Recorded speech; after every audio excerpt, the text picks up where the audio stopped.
Yan, nilagyan ko siyang tiles sa ilalim. Nakadikit ba? Yan. Para wala siyang ugat. Wala siyang ugat pa. Baan mo.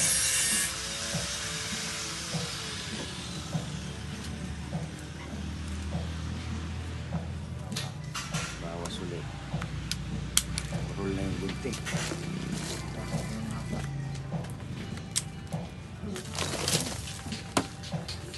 Ayan. Ito po siya. Ito yung nanay niya. Pakita mo. Ayun yung nanay niya. Naging dalawa yung bonsai ko. Ulo niya to dati. Oh. May masyadong mataas. Tapos pantay siya. Hindi siya tapering. Bali dalawa na yung bonsai. Ganyan po kung dumami yung bonsai ko. Titrain ko tong ulo. Ito may first branch, back branch, second branch, apex. Minsan ito gaganyanin ko rin siya. Puputulin ulit. Tapering ulit siya. Ito tapering rin siya. Oh. Informal upright lang siya. First branch, may back branch na. May second branch, may apex. Ito. Pag gusto nyo patabayin nito, ito yung sikreto niya. Huwag nyo puputulin nyo. Lagyan, antena tawag nila. Huwag nyo munang ikakat yung sanga o kaya dito. Para lahat ng sustansya dito lang. Ito, pinapataba ko pa. Ito, antena niya. Pakita nyo.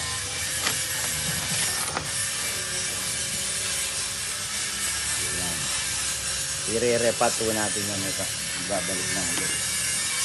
Pabawasan. Magkakalat ulit tayo. Pinagdalupan ito. Maganda. Basta nag-repato kayo, kung hindi nyo tatalian, okay, babalik natin ito.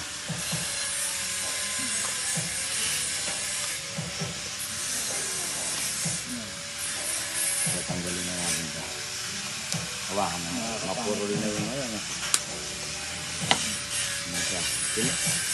Maganda kasi habang simula pa lang, ito-training na po natin yung ugat. Bawas. Tsaka sisigla din ito. Ayan, pag nagre-repato kayo,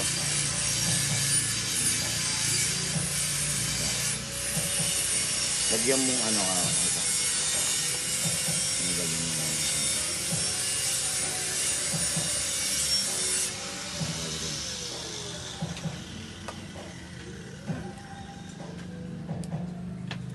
Wow.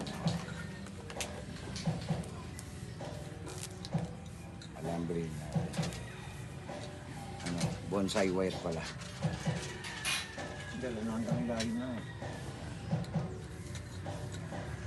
Nilagyan ko lang yung tiles dito para hindi siya tumubo yung ugat dito.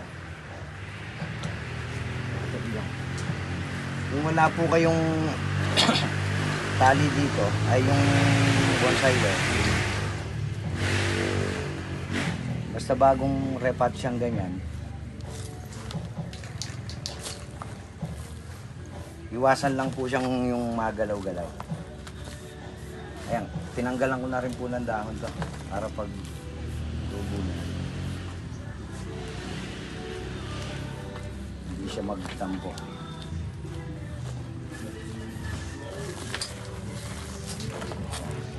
Hindi naman maselan yung mats na to eh. Yung buhay ko. Yung iba maselan kasi. Yung sampalok, kalyos, yan. Huwag kayong magbabos. Basta-basta ng ugat. Tsaka yung ano, timingan nyo po yung season. Kung kailan magandang season na mag-repat. Ito, buwan ng May, June, July, pwede yan, tag-ulan. Tapos, Malamig. wag muna pong pagbagong repat na ganyan o ano, yung mats. Wag munang masyadong papaarawan, no, kaboy. Dati namatayan tayo ng ano, nakakalimutan kong ipasilong. Ayan po si Kaboy, yung ano namin, hardinero, katiwaldas dito sa Kubo. Yung masipag namin magdilig kahit walang tubig. Wala po kasing tubig dito sa Kasi nagbugas ng tubig. dudugas ng tubig pag Yung nga, nagsawa na yung tao sa tubig. Ayun, hindi na nakikialam. Solo mo na. ito oh, halatang Babayaan na lang. ito na, itanim rin natin yung putol dito, no? Yan, laki na sugat niya. Oh. Yan, ganyan na. Huwag muna ngayang magalaw na gano'n, no? Ayan. Yan na sa isang lugar. Tapos, didiligan na lang. Isisiksik. Pagka Pag diniligan mo, didilig. Tatlong araw, lalagyan ko ng patabay. Sa linggo lang, ano yan. Ayan po, pag bago po kayo sa bonsai, katulad namin, basta unang pag-aaralan niyo po kung paano yung pagtatanim, kung paano magpabuhay.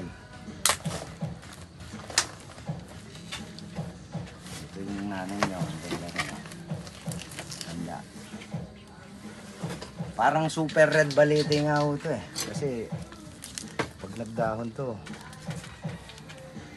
ito wag na muna natin i-repat cover. Ano pa yan? Masailan pa yan. Ayun yung mother plant niya. Ganaw.